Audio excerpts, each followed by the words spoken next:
কি বলেছে দেখি। একটি সমদ্বিবাহু ত্রিভুজের ভূমি সংলগ্ন কোণদ্বয়ের প্রত্যেকটি শীর্ষকোণের 4 গুণ হলে কোণগুলির পরিমাপ কত? তো আমি একটা সমবাহু ত্রিভুজ না, সমদ্বিবাহু ত্রিভুজ আঁকছি। ধরা যাক এই ত্রিভুজটার এই বাহু দুটো সমান, তাহলে এটা সমদ্বিবাহু ত্রিভুজ। তাহলে সমদ্বিবাহু ত্রিভুজের এইটা হচ্ছে শীর্ষকোণ, আর যেহেতু এই দুটি বাহু সমান তাহলে এই দুটি কোণ হলো সমান, এগুলো হচ্ছে ভূমি সংলগ্ন কোণ। তো এখানে কি বলেছে যে এই ভূমি সংলগ্ন কোণগুলি হচ্ছে এই শীর্ষকোণের 4 গুণ। তাহলে ত্রিভুজের 3টি কোণের মান কত? তাহলে এক্ষেত্রে আমরা এই শীর্ষকোণটাকে ধরবো x।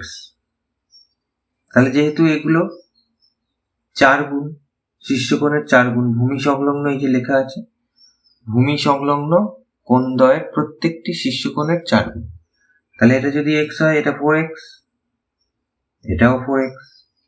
তাহলে আমি এখানে লিখি, মনে করি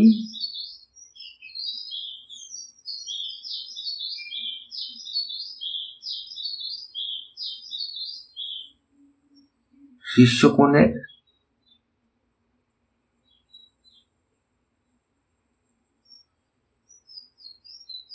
মান x ডিগ্রি। তাহলে অতএব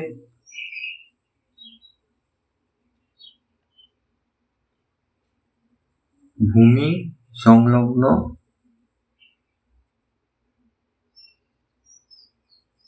কোণগুলির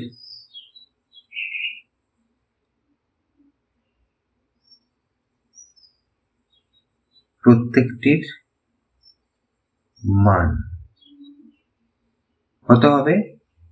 এই যে x ডিগ্রি তার সাথে 4 গুণ, এই যে বলেছিল শীর্ষকোণের 4 গুণ,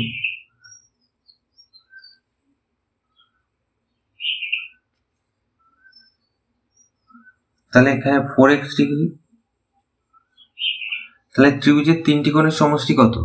ত্রিভুজের 3টি কোণের সমষ্টি হচ্ছে 180 ডিগ্রি। তাহলে আমরা এবার লিখব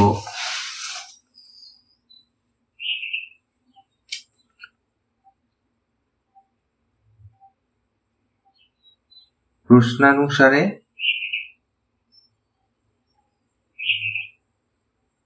x degree plus 4x degree plus 4x degree সমান সমান 180 ডিগ্রি। তাহলে বা এই যে 4x 8x আর এই x মোট 9x ডিগ্রি সমান সমান 180 ডিগ্রি। তাহলে বা x ডিগ্রি সমান সমান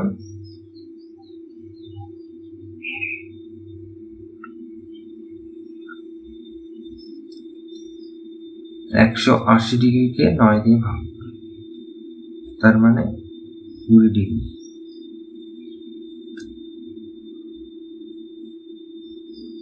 তাহলে x ডিগ্রি সমান সমান কত পেলাম আমরা? 20 ডিগ্রি। তাহলে x আমরা কি ধরেছিলাম? এই যে শীর্ষকোণের মান ধরেছিলাম x ডিগ্রি, তাহলে শীর্ষকোণ পাওয়া গেল 20 ডিগ্রি। তাহলে অতএব শীর্ষকোণের মান 20 ডিগ্রি। তাহলে অতএব ভূমি সংলগ্ন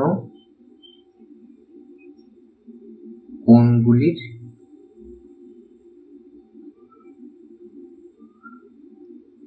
প্রত্যেকটির মান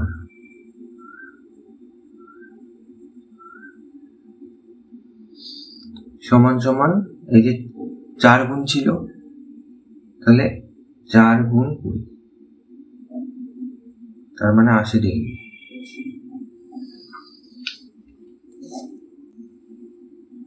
তাহলে আমরা লিখবো অতএব ত্রিভুজের